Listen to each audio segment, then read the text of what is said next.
Je voudrais vous parler des rapports entre violence et homosexualité.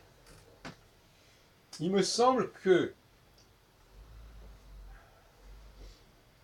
y a un lien entre les deux, et le lien, c'est évidemment que le contact physique existe dans les deux cas. Quelqu'un qui recherche l'affrontement physique, qui cherche à toucher un partenaire du même sexe, le toucher effectivement pas sur un mode affectif évident, pas sur un mode caressant, mais plutôt sur un mode agressif. Au fond, ça revient strictement au même. Il satisfait une certaine forme de libido en ce faisant. Hein.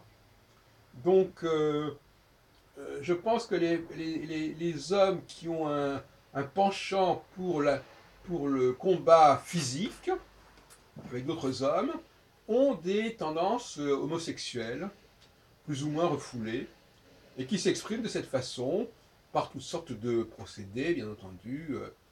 Le rugby, par exemple, d'une certaine manière, tout ce qui conduit à un certain contact physique, ça peut être aussi, bien entendu, les arts martiaux, le judo, etc. Ça n'est pas du tout indifférent. Hein.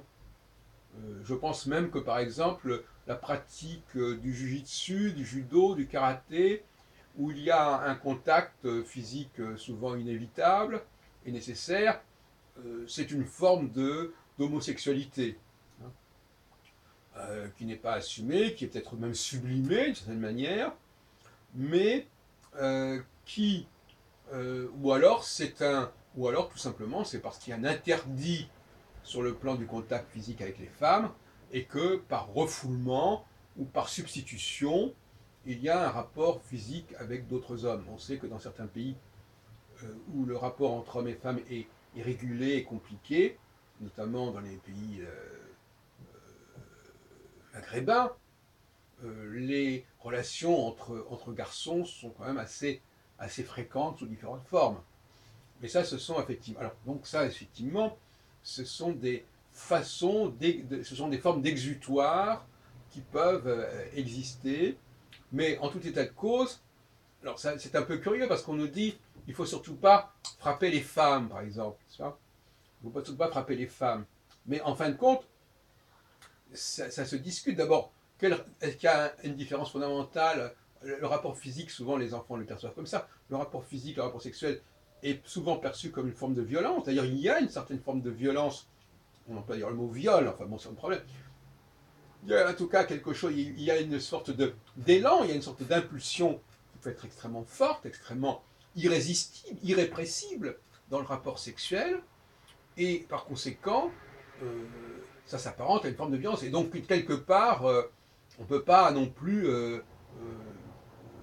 dire que les hommes ne doivent pas toucher les femmes, etc. D'ailleurs, il y a des tas de moments où on sait très bien que les hommes ne se privaient pas de toucher leurs femmes, même pour les gifler ou pour les battre. Donc, le rapport physique entre hommes et femmes est quelque chose de totalement normal, même sous des formes qui peuvent paraître excessives. Et inversement, le rapport physique entre hommes, même sous des formes qui sont régulées sur le plan sportif ou sur le plan de combat, etc., lui, quelque part, n'est pas normal. Il est toléré, mais il n'est pas normal.